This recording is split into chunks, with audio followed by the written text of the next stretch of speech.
بسم اللہ الرحمن الرحیم. اللہم صلی علی سیدنا محمد وعلی آل سیدنا محمد. سیریز کرنے کا ارادہ ہے. 3 پروگرامز ہوں گے. گروہوں کی دنیا.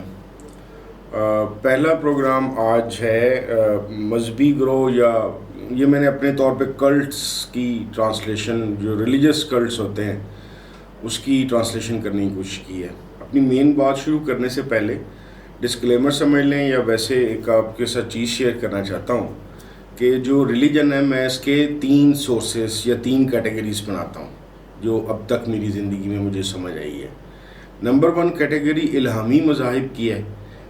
یہ وہ مذاہب ہیں کہ جن کا جو خدا کی طرف سے ہدایت یا نبیوں کا آنا یا صحیفے یا آسمانی کتابوں کے طریقے سے ایک ٹوٹل مذہب کی صورت میں موجود ہوتے ہیں، جس کے اندر جو بنیاد ہے مذہب کی وہ الہام یا اللہ کی طرف سے یا خدا کی طرف سے یا بھگوان کی طرف سے یا کسی بھی اور ریلیجن کا جو بھی ہائیسٹ ڈیٹی ہے اس کے ساتھ یہ منسلک ہوتا ہے. دوسری کیٹیگری کو انفارچونیٹلی یہاں پہ خاص طور پہ ہمارے ملک میں کلچر کو سمجھا جاتا ہے کہ یہ صرف کسی ناچ گانے کا نام ہے، کیونکہ کلچرل ایونٹس میں ہمیشہ یہ کچھ ہی ہو رہا ہوتا ہے، ناچ گانا ہو رہا ہوتا ہے. حالانکہ جو کلچر ہے وہ ایک اوور آل سویلائزیشن کے ایک نمونے کو کہا جاتا ہے. کلچر کے اندر آپ کا ناچ گانا سے لے کر روایات، آپ کے عقائد، آپ کے نظریات، آپ کا رہن سہن، آپ کا دنیا کا اپروچ کرنے کا طریقہ، یہ سارا کا سارا کلچر کے اندر سماتا ہے. میں دوسری کیٹیگری کو یہ میں نے کیٹیگری علیحدہ خود سے کی ہوئی ہے، یا شاید اور لوگوں نے بھی کی ہو. دوسری کیٹیگری کے اندر میں یہ سمجھتا ہوں کہ مذہب کی یہ وہ کیٹیگری ہے کہ جس کے اندر لوگ یا کلچر مل جل کر کچھ مذہبی عقائد اور نظریات ڈیولپ کرتے ہیں. اس کے اندر خدا یا الہام کا رول نہیں ہوتا، بلکہ انسان اپنی تگ و دو، اپنی کوشش، اپنی سوچ کے تحت کوئی ریلیجس سارٹ آف چیز جو سی ہے اس کو ڈیولپ کرتا ہے. یہ اسی وجہ سے بہت سارے جو ان سے ہمارے دنیا میں اینٹی ریلیجس یا ایتھیسٹ لوگ ہیں یا نان تھیسٹ جو ان سے لوگ ہیں، وہ اکثر اس چیز کو مجھے لگتا ہے کنفیوز کرتے ہیں اس بات کو کہ جی ریلیجن اس طریقے سے ڈیولپ ہوا تھا، بادشاہت کو نقل کر لیا، اس کو نقل کر لیا. یہ کیٹیگری ہی علیحدہ ہے، یعنی کہ یہ 2 رویں چل رہی ہیں میرے خیال میں. ایک الہام کی رو علیحدہ چل رہی ہے، اور اس کے ساتھ انسان کی اپنی ذہنی ذاتی کاوش جو معاشرے اور گروہ کی صورت میں سے ڈیولپ ہوتی ہے ایک کلچر کی مانند، وہ ایک علیحدہ ریلیجن ہے. تیسری کیٹیگری کلٹ کی ہے، جس کے متعلق ہم بات کرنے کی کوشش کریں گے. میں اپنا پوائنٹ آف ویو رکھنے کی کوشش کروں گا. کیوں رکھنے کی کوشش کروں گا اور کلٹ کو میں نے علیحدہ کیوں کیا ہے، میرے خیال کے مطابق بلکہ ایسا کرتے ہیں بات شروع کرتے ہیں اس کے اندر ہی یہ بات کور ہو جائے گی. تو بات کا آغاز اس طریقے سے ہوتا ہے کہ جب ہم لوگ ٹین ایج میں تھے تو ایک شخصیت کے متعلق کبھی کبھار اخبار میں آتا تھا. اس کا نام تھا بھگوان گرو رجنیش، اور اس کے متعلق خبر اس طرح سے آتی تھی کہ جی وہ امریکہ میں ہے اور ہزاروں لوگ، لاکھوں لوگ شاید اس کے فالوورز ہیں. اور اس کی جو کمال باتوں میں سے کمال بات یہ بتائی جاتی تھی کہ وہ ہزاروں کے مجمع کو ہپناٹائز یا مسمرائز کر دیتا تھا. اس کے علاوہ اس کے خیالات اور اس کے جو ان سے عقائد اور نظریات ہیں بڑے اوپن ہیں، یعنی کہ وہاں پہ جو اس نے آشرم بنایا ہوا ہے وہ بڑا کھلم کھلا سا ہے ماحول وہاں پہ.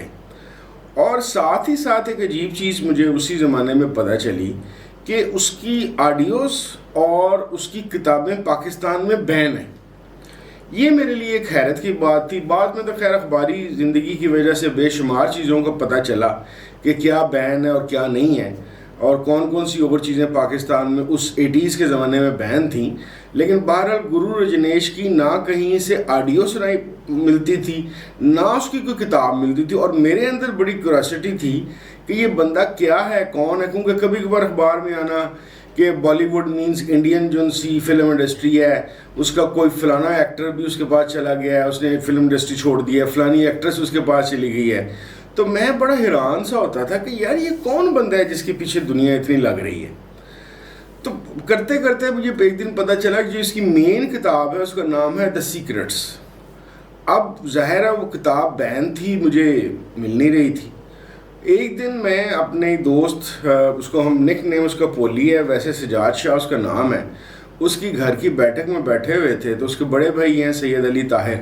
تو پتہ نہیں کیا بات ہوئی بھگوان گرو رجنیش کی کہ شاید کتابوں کی بات ہو رہی تھی. تو میرے منہ سے نکلا، میں نے کہا جی یہ کتاب ہے، میں بڑی دیر سے ڈھونڈ رہا ہوں، وہ مجھے مل نہیں رہی. انہوں نے کہا جی کون سی کتاب؟ میں نے کہا جی بھگوان گرو رجنیش ہے کوئی بندہ، اس کی کتاب ہے دا سیکرٹس. تو پاس ہی ایک ان کا دوست بیٹھا تھا اسرار غنی اسد، جو میرا بعد میں لکھنے پڑھنے کا استاد بنا. یہ میری ان سے پہلی ملاقات تھی. اسرار صاحب نے مجھے بتایا کہ جی واصف علی واصف صاحب کے نام سے ایک شخصیت ہیں، سنا یہ ہے کہ یہ کتاب ان کے پاس ہے. تو میرا جو واصف صاحب سے ملاقات کا بہانہ بنا وہ بیسکلی میں واصف صاحب کی طرف گیا تھا بھگوان گرو رجنیش کی دا سیکرٹس لینے. جب میں ادھر گیا تو خیر 2 دفعہ میری واصف صاحب سے ملاقات ہوئی. کتاب وہ وہاں کی وہ شخصیت بھی ایسی تھی اور ماحول بھی ایسا تھا کہ میری تو جرت نہیں ہوئی کہ میں ان کو کہوں کہ جی جناب مجھے آپ کے پاس اگر کوئی بھگوان گرو رجنیش کی کتاب پڑھی ہے تو مجھے دے دیں. خیر وہ مجھے نہیں ملی. بات آئی گئی ہو گئی، تھوڑے 2 3 4 سال اور گزر گئے. تو میری ایک اور صاحب میری زندگی میں آئے، ان کا نام تو تنویر احمد رضوی تھا، لیکن وہ اپنے آپ کو تنویر مرشد کہلاتے تھے. ان سے میرا رابطہ اس طریقے سے ہوا کہ الحمرا میں ان دنوں یہ میرے خیال میں 18 19 سال یا 16 سال کی عمر ہوگی. تو میں اپنے بعض دوستوں کے ساتھ الحمرا میں پینٹنگز کی نمائش دیکھنے جاتا تھا. تو وہاں پہ ایک دفعہ تنویر مرشد صاحب کی تصاویر کی یعنی کہ پینٹنگز کی، جو آئل پینٹنگ وہ کرتے تھے، اس کی نمائش ہوئی اور میں حیران رہ گیا. ان کی ایک ایک تصویر کے سامنے کتنی دیر میں کھڑا ہو کے دیکھتا رہا. مجھے سمجھ نہ آئے کہ بڑا خوبصورت اس کے کلرز وہ یوز کرتے تھے، تھک اور بڑا جسے کہتے ہیں کھل کے گہرے رنگوں کا استعمال وہ کرتے تھے.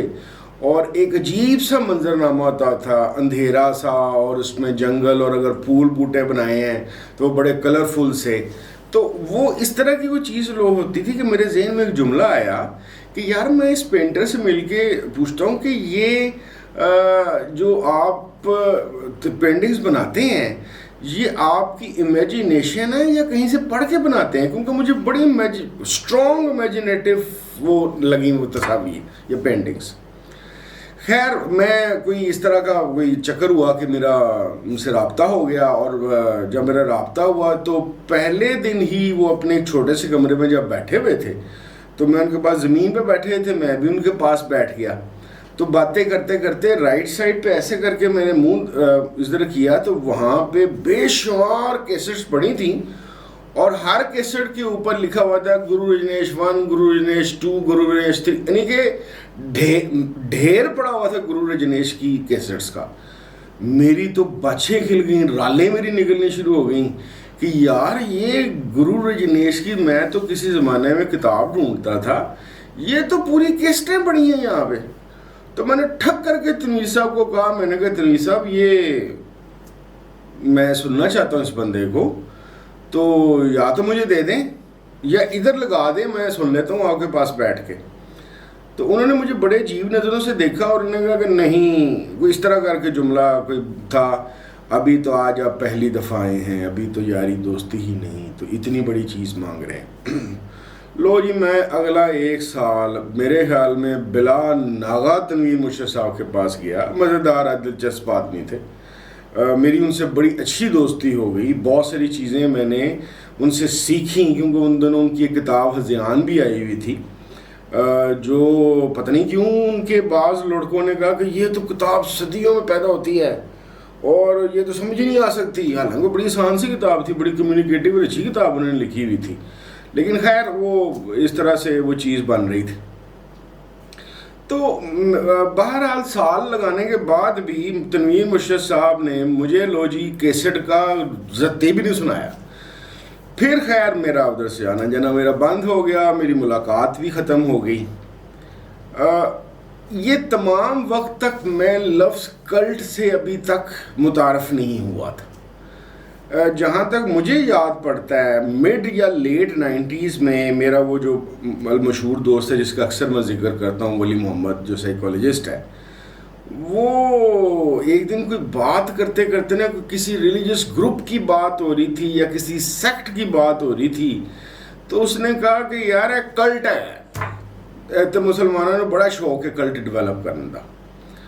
تو میرے لیے یہ ایک نئی ٹرم تھی. میں نے اس سے پوچھا کہ یار یہ کلٹ کیا ہوتا ہے؟ کہتا ہے یار وہ جس طرح گرو رجنیش کا کلٹ نہیں تھا. پھر ایک دم میرے ذہن میں اسٹرائک کیا کہ ہاں یار وہ گرو رجنیش کو تو ایک زمانے میں اس کی کتاب یا آڈیو ڈھونڈا کرتا تھا. خیر بات کہیں اور وہ لے گیا تو کلٹ والی بات بیچ میں رہ گئی. لیکن یہ وہ زمانہ تھا جب تک انٹرنیٹ آ گیا ہوا تھا. جب انٹرنیٹ آیا تو میں انٹرنیٹ پہ میں نے گرو رجنیش, بھگوان گرو رجنیش کو ڈھونڈا, اور تب تک اس کا ایک نیا نام بھی مارکیٹ میں آ چکا ہوا تھا, اوشو کے نام سے. میں نے اس کو پڑھنا شروع کر دیا. آہستہ آہستہ آہستہ مجھے پہلی دفعہ ایک تو ٹرم کلٹ کا سمجھ آیا کہ کلٹ کس کو کہتے ہیں. مزید اس پہ کلٹ کی ایکسپلینیشن دینے سے پہلے میں بھگوان گرو رجنیش کی تھوڑی سی باتیں بتاتا ہوں. گرو رجنیش صاحب انڈیا میں پیدا ہوئے تھے کسی غریب سے گھرانے میں. کرتے کراتے انہوں نے بھی ایم اے فلسفی کیا اور کوئی 9 سال انہوں نے فلسفہ پڑھایا بھی ہوا ہے کسی انڈین یونیورسٹی میں. اور پھر ون فائن ڈے جس طرح سے ان کو کوئی گیان یا کچھ ایسا مل جاتا ہے, ان کو خیال تھا کہ ان کو وہ مل گیا ہے, تو پونے کے اندر انہوں نے ایک چھوٹا سا انسٹیٹیوٹ سٹارٹ کیا.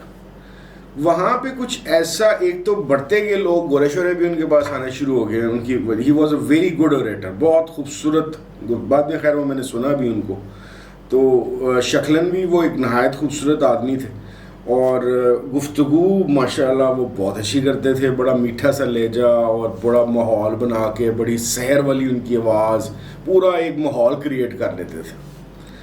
تو وہاں پہ کوئی مسئلے مسائل ہوئے, یا میرے خیال میں غلط رپورٹنگ یا مسئلے مسائل کوئی نہیں ہوئے تھے. He found a better opportunity in United States of America. تو اوریگون ایک اسٹیٹ ہے وہاں کی, وہاں پہ ان کے مریدوں نے مل جل کے سینکڑوں ہزاروں ایکڑ جگہ لے کے رجیش پورنما یا رجیش کا ایک علاقہ ایک پورا کا پورا بنا لیا. اب بعض لوگ یہ کہتے ہیں, اور خود بھی اگر آپ ان کو سنیں تو وہ آپ کو یہ کہتے سنائی دیں گے گرو رجنیش کہ جی میں تو ایک عام سا آدمی ہوں, صرف مجھے گیان مل گیا ہے, میں کسی ریلیجن کو یا پریچنگ کے لیے نہیں آیا. حالانکہ کلٹ کی تمام چیزیں ان پہ پوری ہوتی ہیں. نمبر 1 وہ ایک کرزمیٹک پرسنالٹی تھے. یہ اب کلٹ کی باتیں بھی ساتھ ساتھ میں نوٹ کر رہا ہوں کہ سب سے زیادہ ضروری چیز ہوتی ہے کہ کلٹ کا ایک سینٹرل پرسن ہوتا ہے جو کرزمیٹک ہوتا ہے, اور وہ اپنی ذات اور اپنی گفتگو اور اپنے نظریات سے اپنے ارد گرد لوگوں کو اکٹھا کرتا ہے. تو گرو رجنیش یہ تھے.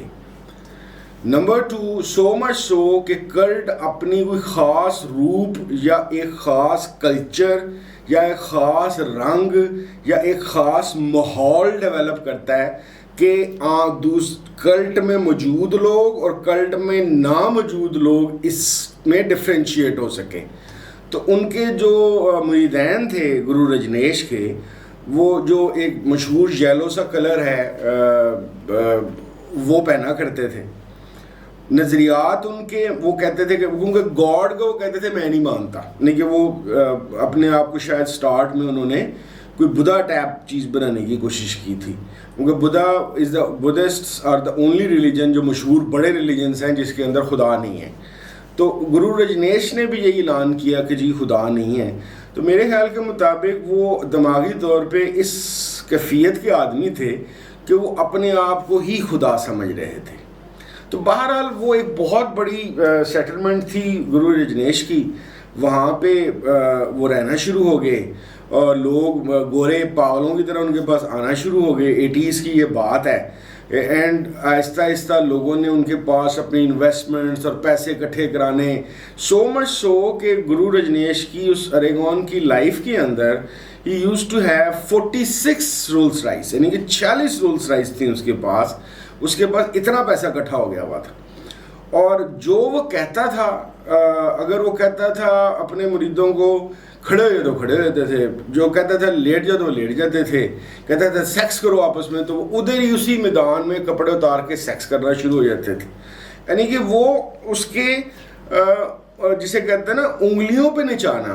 تو گرو رجنیش نے اپنی جو سارا کا سارا قبیلہ تھا یا جو کلٹ تھا اس کے لوگوں کو اپنی انگلیوں پہ رکھ لیا ہوا تھا. یعنی کہ وہ جو چاہتا تھا، جو سوچتا تھا، کلو ایمان ٹائپ چیز اس کے پاس تھی.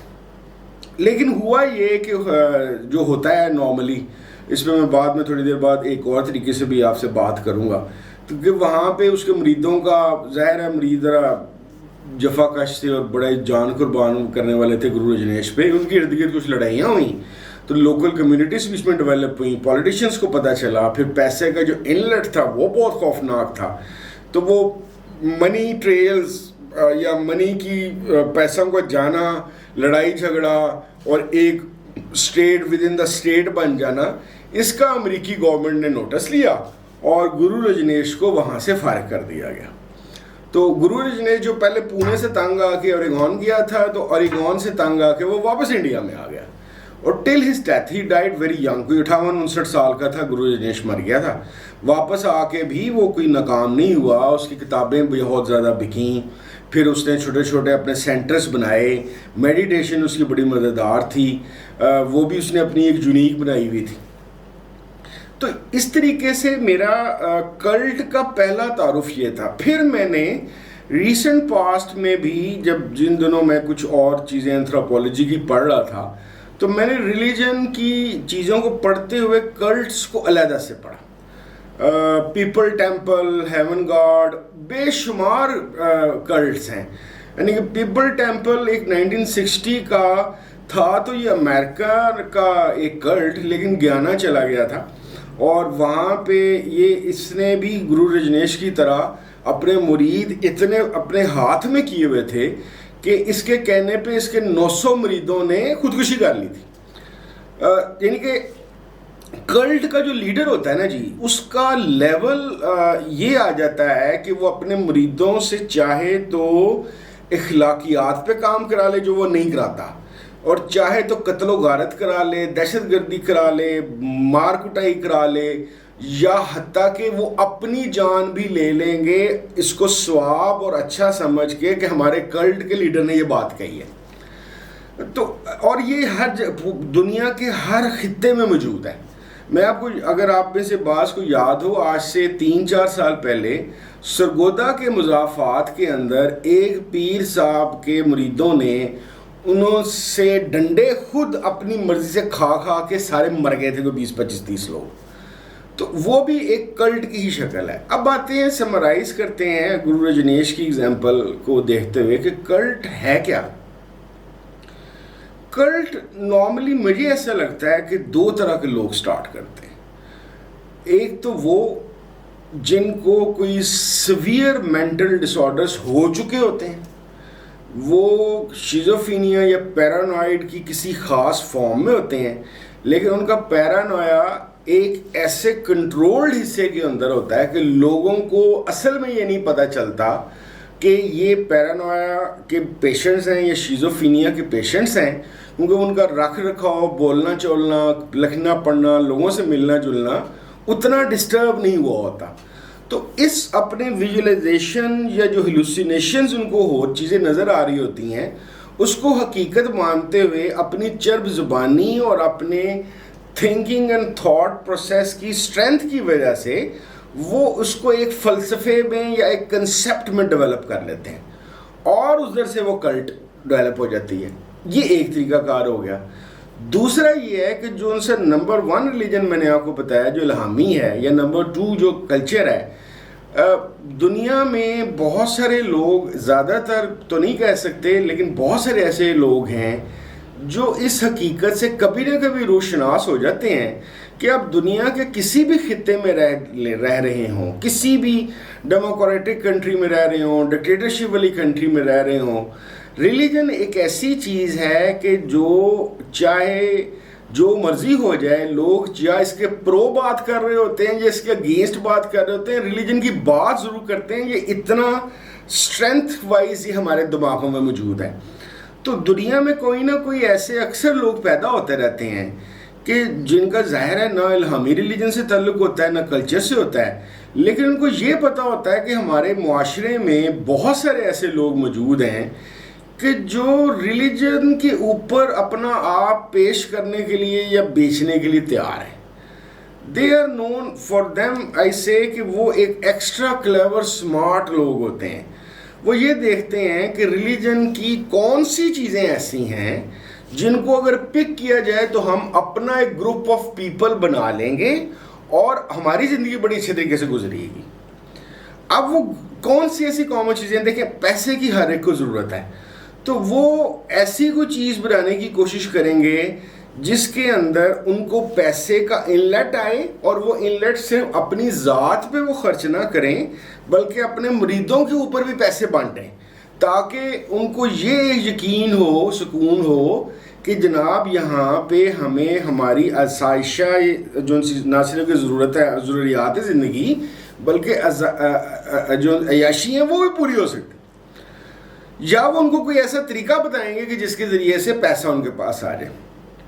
دوسرا، روحانی دنیا، انسین دنیا، جنت دوزخ، یہ چیزیں کسی نے پریکٹیکلی دیکھی نہیں ہوئی.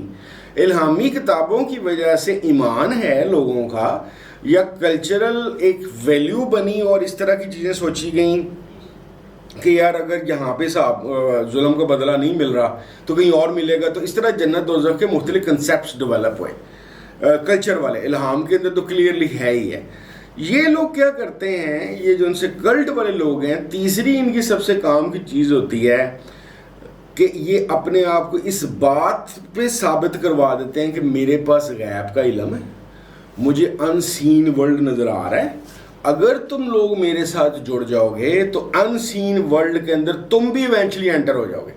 تو یہ 3-4 بنیادی نفسیاتی چیزیں ہیں جس کے اوپر کلٹ کا لیڈر یہ چیز ڈیولپ کرتا ہے. چوتھی چیز اب ایک فیس ماننا ایک اور شروع ہو چکی ہے، خیر ہے تو پہلے بھی تھی لیکن اب اور شروع ہو گئی ہے، وہ ہے سیاست. بعض لوگ سیاست کے اندر بھی اسی قسم کے، جس طرح بعض ڈمی ریلیجنز، ایک اصل ریلیجنز ہوتے ہیں، ڈمی ریلیجنز ہوتے ہیں. ڈمی ریلیجنز کے اندر یا ڈمی اسپرچویلٹی کے اندر جس طرح جھوٹے خواب دکھائے جاتے ہیں، تو سیاستدان بھی کہیں کے بھی ہوں، میں پاکستان کی بات نہیں کر رہا، امریکہ کے ہوں، یورپ کے ہوں، انڈیا کے ہوں، یہ ایک خواب بلڈ کرتے ہیں کہ میں ایم پی اے، ایم این اے، پرائم منسٹر، پریزیڈنٹ بنوں گا تو یہ سارا کچھ ڈیلیور کروں گا.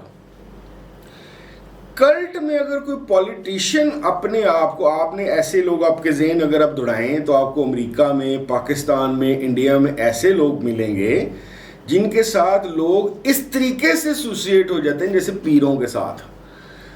اس کی وجہ یہ ہے کہ جو اس پولیٹیکل پارٹی کے لوگ ہوتے ہیں وہ اپنے آپ کو اس طریقے سے پریزنٹ کرتے ہیں کہ ہمارا جو تعلق ہے وہ دنیا کے ساتھ ساتھ آخرت سے بھی ہے، اور ہم ایسے صاف ستھرے اور بہترین لوگ ہیں کہ جن کے ساتھ جڑنے کی وجہ سے آپ کی دنیا آسان ہو جائے گی. تو دیٹ از ہاؤ جو کلٹ کا لیڈر ہوتا ہے وہ اپنی شخصیت اور اپنے اس قسم کے نظریات اور عقائد کے تحت لوگوں کو اکٹھا کر لیتا ہے. اب یہ کلٹ سمجھنا ضروری کیوں ہے، کیوں میں نے یہ اب سوچا یہ جائے کہ میں نے یہ ٹاپک کیوں سلیکٹ کیا.